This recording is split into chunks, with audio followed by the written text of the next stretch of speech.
C'est sans détour que nous allons aborder des sujets, des situations qui nous ont choqués, énervés, touchés. Tu te sens concerné? Viens, on en discute car c'est ton émission. Pour l'heure, accueillons tout de suite nos deux premiers invités. C'est parti.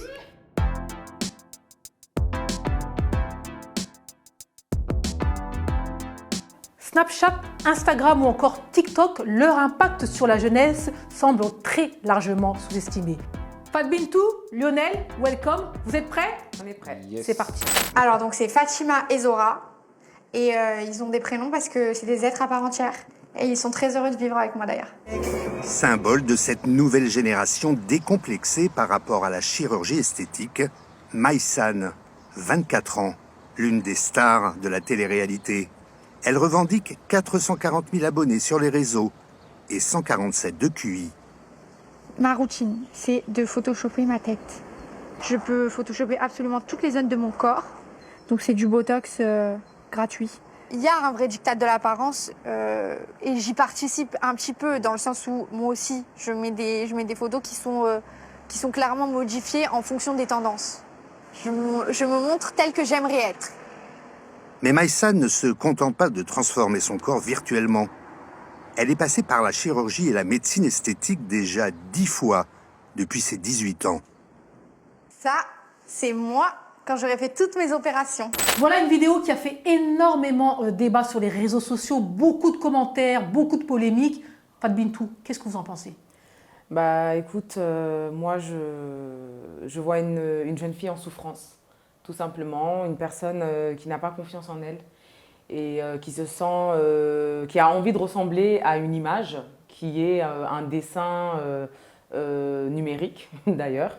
Donc elle veut ressembler à un personnage superficiel, à un personnage qui n'existe pas dans la réalité. Donc pour moi, c'est une jeune fille qui ne vit pas dans le monde réel. En fait, elle vit dans un monde parallèle où voilà, elle veut ressembler à un gadget. Pour moi, c'est un signe de souffrance. Elle est en souffrance, elle ne s'accepte pas telle qu'elle est, elle manque peut-être de confiance en elle. Elle a déjà fait 10 chirurgies entre ses 18 et ses 24 ans. C'est énorme. J'ai pas de souci particulier avec la chirurgie esthétique, mais à ce rythme-là, à mon avis, c'est qu'il y a un gros problème psychologique derrière. Quand tu vois cette vidéo-là, qu'est-ce que tu te dis? Je veux dire, elle est toute seule pour gérer sa vie, t'as de la famille, t'es encadré, autant de chirurgie à un si jeune âge. Pourquoi? Pour qui? Pour plaire à qui? Vraiment, il y a un manque de... J'ai l'impression qu'il y a un manque de structure, en fait. C'est choquant pour vous? Aujourd'hui, en 2021? Oui et non. Ouais.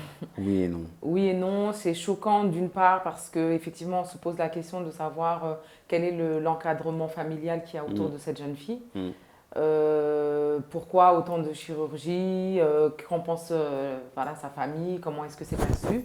Et d'un autre côté non, parce que 2021, on se rend compte qu'au fur et à mesure que les années passent, les excès sont de plus en plus flagrants, ils deviennent de plus en plus désacralisés. Et toi, pour toi Lionel, en tant qu'homme? Oui et non. Oui, parce que il y a toujours ce côté, on va dire, éducation, accompagnement des familles par les parents, enfin, tu vois, un truc vraiment le socle familial qui doit être à la base un peu de l'éducation des enfants. Non, parce qu'il y a ce côté aussi fait de société, mouvement de société, où les gens maintenant, on est sur Instagram, on se prend des photos, on est nus, on est trucs, tu vois, donc quelque part, elle est influencée par ce qu'elle voit et par ce qu'on lui dicte de faire. Je vais vous lire quelques réactions qui ont eu lieu sur les réseaux sociaux. Alors, première réaction, c'est choquant. Qu'est-ce qu'elle fout, sa mère?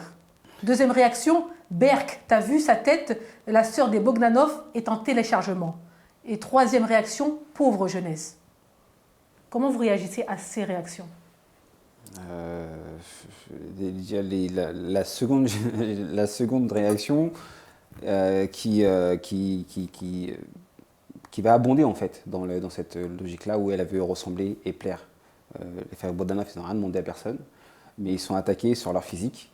Et quelque part, on vous demande d'être beau, de ressembler à quelque chose si vous vous mettez en avant sur les réseaux sociaux notamment. Et c'est là le problème, en fait, pour moi. C'est les avis que les gens peuvent avoir sur les autres et qui vont pousser certains qui sont en mal intérieur de se retoucher, de faire des choses pour plaire, en fait, tout simplement. Alors, moi, je trouve que s'en prendre à la mère, c'est trop facile. J'aurais aimé que la personne qui ait dit où est la mère, j'aurais aimé qu'elle dise où sont les parents.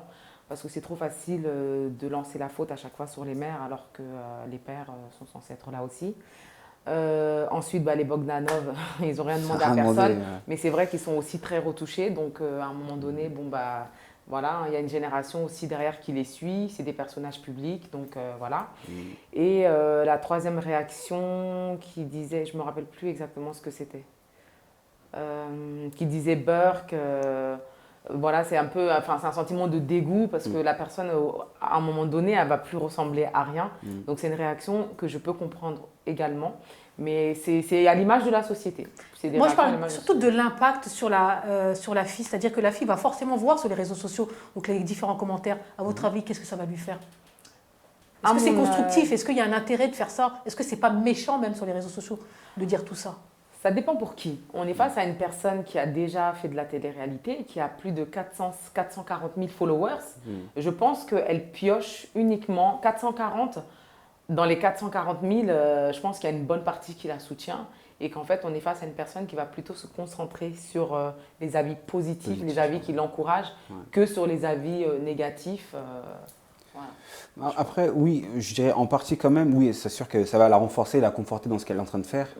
Mais quand tu commences la chirurgie, vu le nombre qu'elle a déjà fait, elle va continuer et elle va aussi regarder ce qu'on lui dit qui n'est pas bien et est-ce que je ne pourrais pas retoucher ceci, etc. Donc elle est aussi dans un truc où elle veut plaire encore un peu plus largement et ne plus avoir d'avis négatif sur son truc, quoi, tu vois, sur ses profils. Mais du coup, la question que moi je me pose, c'est que quand elle dit qu'elle se montre telle qu'elle aimerait être, elle fait cette émission dans laquelle elle le dit. Donc, ça veut dire qu'elle elle avoue à ses 440 000 abonnés qu'au final, ses photos ne sont pas vraiment représentatives de son physique. Donc, est-ce que c'est une banalisation en fait, du mensonge qui se crée face à des personnes qui se nourrissent de ça? Parce que les adolescents, aujourd'hui, ils se nourrissent de ces réseaux sociaux et de ces personnages un peu mythos. Du coup, je ne sais pas trop quel intérêt, en fait, au final, elle en tire de ça. Enfin, le fait de le dire comme ça, de le revendiquer, limite, au final, c'est pour ça que je me dis c'est une personne qui est en souffrance, en fait. Je trouve que c'est incohérent. Mais est-ce que c'est pas une tendance, justement, où elle le dit, elle le fait, elle a une exposition, elle le fait, certes, mais ceux qui sont dans ses followers et qui ont beaucoup moins d'exposition et qui admirent ce genre de personnes, peut-être, le font aussi de leur côté. Et finalement, on dit ce qu'on fait, on se partage un peu les tips comme ça, et on s'en nourrit. Tiens, ouais, c'est vrai qu'elle a touché, on sait qu'elle a touché, mais on ne va pas l'attaquer dessus. Il y a une certaine époque, lorsqu'on envoyait des magazines et tout, une personne qui était retouchée, quand on savait que c'était retouché, limite, elle perdait de la crédibilité. Mais aujourd'hui, elle est retouchée, c'est pas grave. Oui, avec tous les filtres qui existent de toute façon. De toute façon, on savait que c'était un filtre ou quoi que ce soit. Je suis d'accord. Merci. Deuxième vidéo, on continue. Juillet 2021, le Covid-19 et ses variants sont toujours là. Le président Macron tranche. Le vaccin ne sera certes pas obligatoire, mais les taux se resserrent pour les non-vaccinés. Allez, on regarde. Pour nous protéger et pour notre unité, nous devons aller vers la vaccination de tous les Français. Car c'est le seul chemin vers le retour à la vie normale. Dans un premier temps, pour les personnels soignants et non soignants, des hôpitaux, des cliniques, des maisons de retraite, des établissements pour personnes en situation de handicap, pour tous les professionnels ou bénévoles qui travaillent au contact des personnes âgées ou fragiles, y compris à domicile, la vaccination sera rendue obligatoire sans attendre. Dès le 21 juillet, le pass sanitaire sera étendu aux lieux de loisirs et de culture. Concrètement, pour tous nos compatriotes de plus de 12 ans, il faudra, pour accéder à un spectacle, un parc d'attractions, un concert ou un festival, avoir été vacciné ou présenter un test négatif récent. Cet automne, Les fameux tests PCR seront rendus payants. Vaccin contre le Covid-19, qui s'est fait vacciner ici? Moi, je me suis fait vacciner. Lionel, Non, tu t'es pas fait vacciner? non, je ne me suis pas fait vacciner. Premières impressions, comment tu réagis face à l'allocution du président de la République? Contraindre des gens à se vacciner, certes pour protection, etc. Je suis vraiment pas pour. Pour moi, il faut y aller au cas par cas et selon le besoin de chacun. C'est pas contraindre toute une population ou bien stigmatiser des gens qui ne l'ont pas fait. Première impression, Fat Bintou? Première impression, le président ment. C'est la première impression qui me vient parce que quand il dit dans ses premières phrases que c'est le seul chemin vers un retour à la normale, il nous l'a dit tout le temps, à chaque fois qu'il décidait de confiner, il nous sortait cette phrase-là. Et encore aujourd'hui, nous en sommes encore à se faire vacciner. Demain, on va nous dire que, enfin, c'est déjà le cas d'ailleurs, c'est pas parce qu'on est vacciné qu'on est totalement immunisé. C'est pas parce qu'on est vacciné que ça y est, on ne doit pas porter de masque, qu'on ne doit pas faire ci ou ça. Donc au final, le vaccin, il reste expérimental. Pour lui, il pense que c'est ce qui va nous mener vers un retour à la vie normale, mais je suis sûre que lui-même n'en est pas totalement convaincu.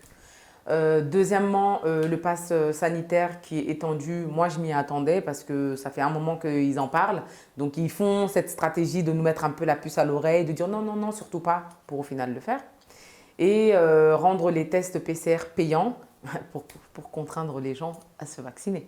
Donc au final, mes impressions, c'est que certes, on ne nous force pas, mais on nous fait comprendre qu'on va assumer après derrière le choix de ne pas se faire vacciner. Donc soit on se fait vacciner pour pouvoir vivre un semblant de vie normale, soit on ne se fait pas vacciner, dans ce cas-là on se confine tout seul chez nous. Donc moi je me suis vaccinée sous la contrainte pour pouvoir sortir avec mes enfants, vu qu'en plus on est en pleine période estivale, très très compliqué de se confiner avec les enfants à la maison. Quelques réactions sur les réseaux sociaux, et oui, encore une fois, ça a été très virulent. Il y a beaucoup de pour, il y a beaucoup de contre. Alors, vive la démocratie française, je rêve et dire que j'ai voté pour lui. Sale menteur, tu nous as bien eu. Arrêtez de penser à vous et faites-vous vacciner, merde alors. Voilà les 3 réactions que j'ai retenues, mais bien sûr, il y en a des milliers. Qu'est-ce que vous en pensez? Et vous, est-ce que vous êtes d'accord ou pas? À savoir, arrêtez de penser à vous et faites-vous vacciner. Lionel, elle s'adresse à toi cette question. Pour arrêter de penser à vous, je pense à tout le monde. Enfin, la liberté de faire Te faire vacciner, c'est protéger les autres, d'après ce que dit le président. C'est un slogan pour vous inciter à vous vacciner. C'est pas pareil. Ça, pour moi, c'est un slogan pour inciter les gens à se faire vacciner. Mais après, on est libre de faire ou de ne pas faire. Le président est un sale menteur. Qu'est-ce que tu dis? C'est la vérité. C'est la vérité, tu l'as dit je suis d'accord. Ouais, au début. Vérité, parce que c'était quoi, de l'année dernière, décembre, je crois, où il disait ce ne sera pas obligatoire. On est en juillet, c'est obligatoire. Mais ça ne l'est toujours pas. Il ne dit pas que c'est obligatoire, il dit juste qu'il faut se faire vacciner et les personnes qui ne sont pas vaccinées eh bien, auront malheureusement des difficultés pour faire telle chose ou telle chose. D'accord, donc ce n'est pas obligatoire. Donc il va nous contraindre à le faire. Ça reste le choix de chacun. Malheureusement. Donc je choisis de ne pas le faire et de vivre Malgré toutes les contraintes, tu ne vas pas le faire? Ouais, je peux le faire quand même. Donc tu es prêt à rester chez toi, à rester cloîtré chez toi, à ne pas pouvoir aller faire tes courses, ne pas pouvoir voyager, ne pas pouvoir aller à l'hôpital? Pour voyager, il faut un test PCR, je crois. À partir d'un certain moment, ce sera le pass sanitaire obligatoire. Lorsque tu parles du test PCR, aujourd'hui le test PCR est gratuit. Ouais. Il sera payant dès le mois d'octobre. Je voyage déjà un peu, il est déjà payé dans d'autres pays, donc pour moi ça ne me changera pas grand-chose. Sauf s'il passe à 200 € le truc, là tu commences à... Ça sera peut-être le cas. Tu commences à réfléchir. Et donc tu ferais le vaccin? Contraint, je vais aller jusqu'au bout et j'espère qu'il y aura des manifs fortes. Donc aujourd'hui, tu le dis à toutes les personnes qui nous regardent, tu n'iras plus faire tes courses, on ne te verra plus dans un centre commercial, tu ne prendras plus le train grande ligne, tu resteras chez toi? Tu n'iras pas au cinéma. Tu n'iras pas au cinéma, tu n'iras pas en spectacle? Il y a plein de choses que je ne ferai plus, ouais. Ça c'est vrai. D'accord. Ouais. Pour ne pas faire le vaccin, comment dire, pour ne pas faire les vaccins, tu arrêteras tout ça. J'arrête tout ça. Comment tu réagis à sa réaction? Eh ben, la première question que j'ai envie de lui poser, c'est est-ce qu'il a des enfants? Non, pas encore. Eh ben, je comprends dans ce cas-là, parce que je me suis dit que si j'avais pas eu d'enfant, si j'avais pas d'enfant, j'aurais fait le même choix et j'aurais été prête à rester chez moi et à ne rien faire. Donc finalement, tu as été contrainte par le président de la République, Oui. tu confirmes? Oui. Sinon, tu ne l'aurais pas fait s'il n'avait pas... Non, parce que j'avais prévu des choses avec mes enfants cet été. C'est la première fois que je suis disponible, en tout cas, que je ne travaille pas et qu'ils sont en vacances. La première fois de ma vie depuis qu'ils sont nés en 7 ans. Du coup, j'ai prévu un certain nombre de choses à faire avec eux, des activités, parcs d'attractions, cinéma, resto, etc.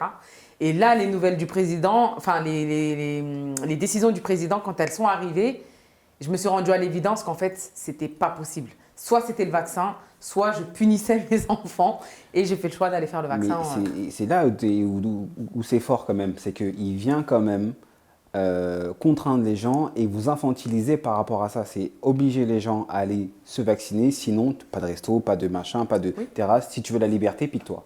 Oui, Fais-toi mais piquer. c'est ça. Tu vois. Donc, C'est un choix que j'ai fait et pour mes enfants. Franchement, pour mes enfants, je me suis dit, je ne peux pas leur infliger ça. Ça se fait trop pas tout l'été dans la maison. On ne fait rien, on ne sort pas. Bientôt, ils vont nous dire accéder au parc, il faut un pass sanitaire aussi. Du coup, je me suis dit, allez, je le fais et puis et après, pour le reste. Est-ce que vous pensez que les Français vont céder? Les anti-vax vont-ils céder? franchement, après, c'est une question de liberté. Hein. Il y a anti-vax et anti-vax. Il y a les anti tous les vaccins. Vraiment, ils sont anti-vaccins, ils ne veulent pas de substance dans leur corps. Je pense que ceux-là, ils ne céderont pas parce que c'est dans la lignée de... Et qu'est-ce qu'ils vont faire s'ils ne cèdent pas? Ils ne feront rien, ils se cloîtreront chez eux. D'accord.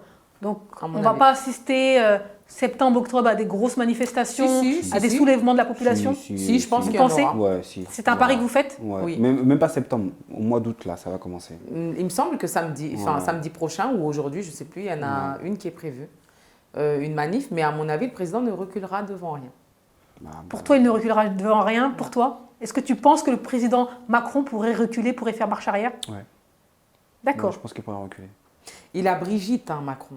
Et Elle est vraiment dans les personnages fragiles, tout ça. Il veut que tout le monde se vaccine pour réduire au maximum le risque. Donc en fait, le vaccin, c'est pour Brigitte. Bah, c'est pas forcément pour Brigitte, mais je veux dire, Elle représente une certaine population. Il a un regard sur une certaine partie de la population. Les personnes âgées. Bah, je pense, oui, et qui se dit que pour Brigitte et ses semblables, il faudrait que les gens se vaccinent. Donc si j'ai bien compris, Moi, c'est ils pensent aux personnes âgées. Pas qu'aux personnes âgées, mais sauf que nous, les jeunes, par exemple, tu disais que tu n'as pas contracté le Covid jusqu'à présent. Ouais. Mais en vrai, peut-être que tu l'as contracté, mais que tu es asymptomatique. C'est vrai. Et que les fois où tu as fait le test, c'était négatif. Maintenant, en étant asymptomatique, tu as pu contaminer des gens autour de toi. En fait, c'est ça. Donc se faire vacciner pour les autres, se faire vacciner pour protéger les autres, donc ça, tu y crois? Ça, j'y crois, effectivement. Après, dans mon entourage, j'ai pas de personnes âgées. Dans mon entourage direct, j'en ai pas. Mais peut-être que si j'avais eu une grand-mère, un grand-père ou des personnes malades, j'avoue que j'aurais eu une attention différente sur la question. Est-il égoïste? Non, j'irai pas jusque-là. Non, J'irai pas jusque-là. J'ai vu mes parents, j'ai vu tout le monde a bonne santé. Voilà, ça se passe bien. Ben, que ça continue. Élection en 2022, est-ce que vous pensez que cela va avoir un impact sur la réélection ou non de Macron? Les Français sont un peu aussi trucs. Hein. Ça va dépendre qui. C'est toujours pareil. Qui sera face à lui? Moi, je pense que ça aura un gros impact parce Ça a qu'il y a forcément eu un impact, beaucoup trop de choses dans son Ouais, mandat. il y a trop Et de là, choses. le Covid, la manière dont ça a été géré, les promesses, puis les retours en arrière, puis les bifurcations. Enfin, je pense que ça aura un impact. Ouais, ça aura un impact, mais la personne qui sera en face Oui, la décision finale dépendra. devra bien se vendre et bien vendre son programme pour passer. Les gens seraient prêts à voter Le Pen face à Macron. Ouais, mais ils peuvent voter Le Pen, mais Le Pen ne changera pas la face de la non, France. mais hein. je sais, mais ce serait juste ça, pour qu'il faut se voter dire. contre Macron. Oui, c'est toujours pareil. Le racisme dans le sport, c'est un véritable fléau avec de trop nombreuses victimes. Il est temps que ça s'arrête. On regarde.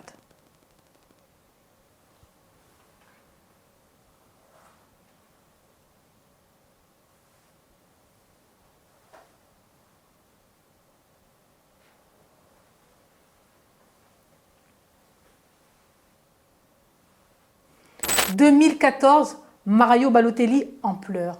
2021, Coupe d'Europe, 3 jeunes complètement dévastés.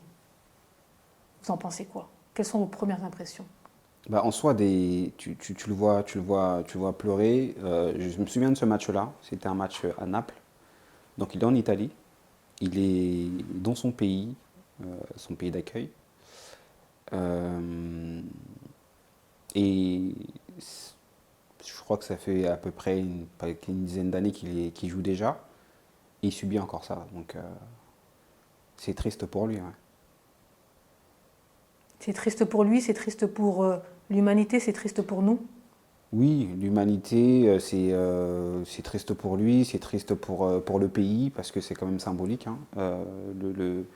On sait combien le football est important dans la société italienne. Maintenant, il faut aller beaucoup plus loin si on veut vraiment arrêter et éradiquer ce genre d'actes-là sur les terrains de football et dans les stades surtout. Fat Bintou, qu'est-ce que ça vous fait de voir cet homme pleurer? Alors moi, ça me révolte, ça me touche. C'est quand même un grand gaillard, quoi. C'est un bonhomme. Donc là, il pleure à chaudes larmes. Rigole pas, c'est pas drôle. Il pleure à chaudes larmes, donc ça veut dire que ça l'affecte vraiment. Moi, je le sens sincère. Donc, mais ce qui me frappe dans la vidéo, la première chose qui me frappe, c'est qu'il est tout seul en train de pleurer dans son coin. Ça veut dire qu'il n'y a personne autour de lui. Donc, l'impression que j'ai, c'est qu'en fait, il est tout seul face à cette situation. Il n'y a personne autour de lui pour le réconforter. Et surtout, pourquoi il reste? Ça veut dire, est-ce qu'à un moment donné, il préfère continuer de subir ce racisme? Alors, les motivations peuvent être variées. Hein. Ça peut être l'argent, ça peut être parce qu'il n'a pas d'autres propositions, ça peut être tout un tas de trucs. Mais la première question, c'est voilà, pourquoi il reste? Pourquoi à un moment donné, il ne claque pas la porte? Pourquoi il ne part pas? Ça, c'est pour Balotelli. Ensuite, les trois autres jeunes, on est en 2021. Entre 2014 et 2021, il y a eu énormément de faits divers en rapport avec le racisme, que ce soit dans le milieu du foot ou pas. Pareil, pourquoi il continue de jouer pour ses équipes? Pourquoi il continue de faire rêver ces mêmes supporters qui les insultent quand ils sont contrariés ou fâchés et qui vont les acclamer quand ils vont faire de belles réussites? Moi, je pense que j'aurais claqué la porte, en fait, à un moment donné. J'aurais dit, vous savez quoi, salut. Réaction sur les réseaux sociaux. Alors, je ne vais pas citer ce qui a été dit à Balotelli lors de ce match. Donc, c'était des cris de singe, c'était sale singe, rentre chez toi. Et donc, réaction après ces pleurs sur les réseaux sociaux. Donc, il y a des réactions positives, à savoir, on te soutient, on est tous avec toi, Mario Balotelli. L'humanité doit faire face au racisme tous ensemble, mais il y a encore des gens qui disent « Oui, rentre chez toi, espèce de sale chochotte, arrête de pleurer pour rien du tout, ce n'est pas la fin du monde ». Comment vous réagissez à ces réactions? C'est des personnes non noires qui ont écrit là, je pense. Parce que quand tu peux pas, en fait, quand tu subis un acte raciste, et je l'ai subi à différentes étapes de ma vie. Il y a le côté impulsif. Donc soit tu rentres dans la confrontation physique, soit tu insultes la personne et tu rentres dans son jeu et voilà. Après, oui, on te dira de toujours répondre en étant calme, en étant machin, en étant poli. Mais c'est beaucoup trop blessant d'entendre ce genre de choses pour rester de marbre en fait. Pour moi en tout cas, hein. Je peux pas entendre quelque chose et boum, et je reste sympathique ou je réponds correctement. Non, c'est pas possible. Donc t'en as qui vont s'énerver, t'en as qui vont pleurer. Après c'est l'humain et c'est ta personnalité qui va guider ta réaction. Parfois même tu vas rester sans voix. Il y a des moments où on va te dire quelque chose mais tu ne vas pas forcément avoir la répartie sur le moment, mais c'est impossible de rester de marbre. Et on le voit avec Balotelli, on l'a vu avec d'autres joueurs qui se sont énervés, qui sont sortis du terrain. Voilà. Et sur le point que tu disais tout à l'heure, c'est super important sur le fait de je subis quelque chose sur le terrain, j'ai la liberté, pour rejoindre un peu le sujet d'avant, de rester ou de partir. Oui. Voilà. Et Samuel Eto'o disait, il faut sortir du terrain. Et les joueurs non noirs, vous sortez aussi de la même équipe. Soutenez votre gars. À un moment donné, on n'est pas juste là pour les sponsors, pour jouer le match et prendre l'argent. Non. Si on ne vous respecte pas sur le terrain, tu prends tes jambes, tu sors. Et le match va s'arrêter, et puis voilà. À un moment donné, tu vas taper dans les poches, Bien sûr. dans le portefeuille des clubs, des organisateurs, etc. Et à un moment donné, ils vont agir. Parce que c'est bien beau d'avoir des slogans, dites non au racisme et tout, mais après. Pas de Bintou. Alors, moi, ce que je veux dire, ça va peut-être choquer, mais c'est mon avis. Je comprends le troisième commentaire que tu as lu en disant, en gros, arrête de faire ta chouchotte, en gros, c'est bon, Ah quoi, c'est ouais. pas la fin du monde. Pourquoi je le comprends? Dans le sens où, en fait, tu fais le choix de subir. Tu viens de parler du fait que tu as la liberté de partir ou de rester. Toi, on t'insulte une fois, tu restes. On t'insulte encore une fois, tu restes. On t'insulte encore une fois, tu restes. À un moment donné, pourquoi tu pleures? Je peux comprendre ce commentaire où la personne, voilà, elle se dit c'est bon en fait, gars, arrête de faire ta chouchotte, c'est pas la fin du monde. En gros, prends une décision. Moi, si j'avais une suite à apporter, ça aurait été prends une décision, soit tu quittes, soit tu restes, mais t'assumes, t'arrêtes de pleurer. Voilà. C'est pas la fin du monde, d'accord. Il n'y a pas de galère. Fais pas ta chouchotte, c'est encore une question de sentiment personnel. Oui, bien sûr, la de façon dont tu sensibilité. reçois, voilà, la façon dont tu reçois le truc. Après, tu es obligé de réagir. T'es obligé de réagir. Après, si je me mets à la place de ce sportif-là qui veut rester sur le terrain, peut-être que lui, il veut combattre en restant sur le terrain. Tu vois, en se disant, allez, ça me passe là-haut, continue ton truc, mais quelque part, ça me touche quand même. Donc, je vais prendre 2 minutes, je vais pleurer. Une fois que j'ai fini de pleurer, c'est bon, j'y retourne. Tu vois, donc toi, Ok. le raciste, tu peux continuer à parler. parler. T'as ni mon salaire, ni mon temps, ni ce que je vis. Donc, Mais ciao. tu me touches. Voilà. Mais tu me touches. Tu me touches. Mais c'est cyclique. Donc tu vas me toucher là, ça va passer, et ça va recommencer plus tard, etc. etc. Mais jusqu'à quand, en fait? Ok, une fois. Jusqu'à ce que je craque complètement et que je tombe une dans En la fait, c'est tête, ça. quoi. Ben oui. Et Ouais. sauf que là, quand tu lui en mettras une dans la tête, finalement, pénalement, c'est toi qui es impliqué. Tu vois ce que je veux dire? Donc, c'est toujours ça le problème. Ça veut dire que, pour moi, tu te poses et tu fais un choix. Soit tu continues de subir et tu te dis, ça me passe au-dessus de la tête, même si ça m'affecte, je ne le montrerai pas. Et je continuerai à jouer parce que, voilà, je suis un professionnel, je suis là pour un métier, je fais mon travail. Soit tu décides que c'est un manque de respect, tu n'es pas là pour travailler dans ces conditions-là, donc tu décides de quitter. Le reste de l'équipe, il te suit ou il ne te suit pas. Toi, en tout cas, c'est ton choix. Tu décides de quitter le terrain, c'est fini. Ouais, il faut bouger. Voilà. Tu peux Moi, pas, je pense qu'il faut dire stop, en fait. Et dire stop, tu n'as pas forcément besoin de parler ni quoi que ce soit. Tu prends tes clics et tes claques, tu prends tes crampons, tu prends ton short, ton maillot, et puis hop, tu rentres dans les vestiaires ou bien tu vas t'asseoir dans les cages. Et puis tu t'installes comme ça et puis tu ne parles plus. Pour moi, ça peut avoir un impact. Tu vois, qu'ils ont mis les genoux à terre quand il y avait, avec George Floyd, à chaque match, le genou était à terre, etc. C'est des symboliques qui sont très fortes. Mais derrière tout ça, comme tu disais, ce n'est pas que des slogans ou des gestes. C'est qu'il faut que derrière aussi, il y ait un impact. Là, 2021, 3 jeunes encore victimes de racisme, ça veut dire qu'il y a encore un problème. Mais pour moi, là, c'est encore plus macro. Pour moi, c'est les organisateurs, la FIFA, les réseaux sociaux, toutes ces grandes boîtes-là qui doivent modérer tout ce qui se passe sur les réseaux sociaux. Thierry Henry, s'il a arrêté d'avoir des réseaux sociaux, c'est à cause de tout ça. Il aura dit tant qu'il n'y aura pas une régulation sur les réseaux sociaux par rapport à tout ce qui se passe sur le racisme, invectiver les gens sur les réseaux sociaux, moi je m'en vais. Comment Mario Balotelli a-t-il réagi en 2020 ? Il lance un appel, je ne sais pas si vous avez suivi, à tous les joueurs africains en leur disant « Mettons-nous ensemble et construisons des stades sur le continent africain parce qu'on a les moyens financiers pour le faire, on a les qualités techniques, les compétences et ainsi de suite pour le faire. » Donc il disait à tous ses frères africains footballeurs de s'unir et de faire en sorte qu'on n'ait plus à jouer pour l'Europe, l'Occident. Vous en pensez quoi de cet appel ?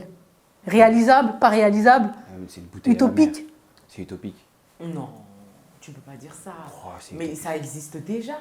En Oui, fait, ça existe déjà, mais ils n'ont pas attendu pour le faire. Eto'o, Eto'o, les Drogba, les Yaya Sadio Touré, Mané, il y a déjà même des choses qui sont c'est mises en la place. génération d'avant, là, Bien sûr, Bernard Lama et tout, Patrick Vieira, ils ont déjà fait des trucs. bien sûr. Mais de la façon dont il l'amène, c'est Ah oui, lui, clairement, c'est totalement utopique. l'objectif, c'est de construire des grands stades sur le continent africain, de former eux-mêmes les footballeurs et de jouer sur le continent africain pour ne plus avoir à subir le racisme.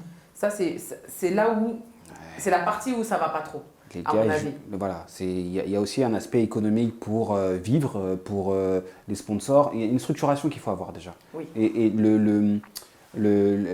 l'écosystème du football et des développements des structures sportives sur le continent africain, elle est beaucoup trop lointaine encore pour l'instant. Il faut déjà arriver à avoir ça pour aller sur du financement, financer des structures, financer des terrains, des ligues, des équipes. Enfin, il y a tout un écosystème à développer, ça ne suffit pas. Donc, ce n'est pas réaliste pour toi? Non. Pour moi, c'est T'en penses quoi? réaliste, mais ça va demander beaucoup de temps. En fait, ça ne va pas se faire tout de suite dans l'immédiat. Mais si effectivement il y avait ne serait-ce qu'une espèce de, pas une corporation, mais un collectif d'anciens joueurs qui portent sur Akon. Akon, il est en train de construire une ville au Sénégal quand même, à lui tout seul. Donc si un mec il arrive à construire une ville, plusieurs mecs, à mon avis, peuvent créer cet écosystème pour créer des écoles de foot, etc. Après, la partie qui me semble un peu utopique, c'est qu'il n'y ait personne, aucun joueur ne vienne en Occident. Il faut savoir qu'en Afrique, l'Occident, pour les jeunes, il représente quand même un certain Eldorado. Ça veut dire qu'on aura beau leur créer des infrastructures qui vont leur permettre d'évoluer dans de bonnes conditions, etc. Parce que c'est le cas déjà, il y a des très bonnes structures sur le continent africain. Ça ne les empêchera pas d'avoir envie d'aller à l'étranger faire leur carrière. Donc, belle initiative à soutenir, mais utopique. Une partie reste un peu utopique. Une volonté politique aussi. Parce que le football, c'est beaucoup de politique. Aussi. La FIFA ou la Fédération africaine de football, c'est très politique. Donc, les gars, si vous voulez, il y a trop de politique pour pouvoir juste faire quelque chose sur l'aspect passion. On a les moyens, on a joué, on connaît, on a les structures, on a la possibilité de former des équipes techniques sur place et tout. Oui, ça c'est bien, on peut le faire de manière indépendante et tout, mais il y a trop une volonté politique parce que derrière, le football, ça génère énormément d'argent, il y a énormément de sponsors et il y a beaucoup trop de composantes qui sont liées aux transferts, les agents, les commissions, etc. qui entrent en jeu pour que ce soit aussi simple. Mais ils ne sont pas obligés de calquer le modèle de la FIFA. On peut créer notre propre modèle. Enfin, l'Afrique peut avoir son propre modèle, différent de ce qui existe aujourd'hui. Après, c'est le sport en lui-même. Affaire à suivre. Ouais, en tout cas, on suit de très près ce que Mario Balotelli va proposer. 2014, 2021, toujours autant de racisme, voire plus de racisme dans le sport. Mais que se passe-t-il? Pourquoi rien ne bouge, à votre avis? Qu'est-ce qu'il faut faire? À mon avis, il faut que les joueurs eux-mêmes, d'abord, prennent le problème à bras-le-corps et qu'ils aient une voix commune. Et tous les joueurs. Tous les joueurs. Pas que les Noirs. Non, mais oui, bien sûr. C'est pour ça que je dis les joueurs d'abord. Ouais. Qu'eux-mêmes décident ensemble des réactions à avoir, des réactions collectives à avoir lorsque ce genre de situation se produit. Il me semble qu'il y a eu un match il n'y a pas longtemps où le 4e arbitre avait fait une réflexion ou avait interpellé un jeune homme par sa couleur de peau. Il me semble que ce jour-là, les joueurs étaient sortis du terrain. Totalement. Mais tous les joueurs sont sortis. Il n'y a pas eu de distinction de les Noirs. Voilà. En plus, les deux équipes sont sorties. Pour moi, là, c'était un signal très fort qui avait été envoyé à ceux qui se permettaient des écarts de langage vis-à-vis des personnes racisées. Donc, à mon avis, il faut qu'il y ait une certaine coordination des joueurs dans un premier temps, puis ensuite, comme tu le disais tout à l'heure, des fédérations, des sponsors. Donc tu penses que ce sont les joueurs qui vont impulser finalement cette prise de conscience, cette prise de décision de la part des organisations? Totalement, parce que c'est les joueurs qui génèrent le profit. Donc les organisateurs, les organisations derrière, ok, mais si tu n'as pas de joueurs, c'est fini. La dernière fois, Ronaldo, sur une conférence de presse, il a enlevé 2 canettes de coca. Il les a mis en bas, il a dit l'eau suffisait. Mais c'était un... Alors, ceux qui ne connaissent pas trop, ils se sont dit il ne boit pas de coca. Mais non, il a fait perdre des milliards à Coca-Cola juste en faisant ça. C'est quand même quelque chose de fort. Les joueurs, ils ont un impact aujourd'hui économique qui n'est pas négligeable. T'en penses quoi? Je suis totalement d'accord. Totalement d'accord sur l'aspect mobilisation des joueurs, tous, pour sortir. Parce que derrière, l'impact, il est financier. Et il y a que c'est que du financier. Exactement. C'est des transferts, c'est de l'argent, c'est du monétaire. Et à partir du moment où on tape dans les poches des patrons ou des partenaires, ils commencent à réagir. Surtout que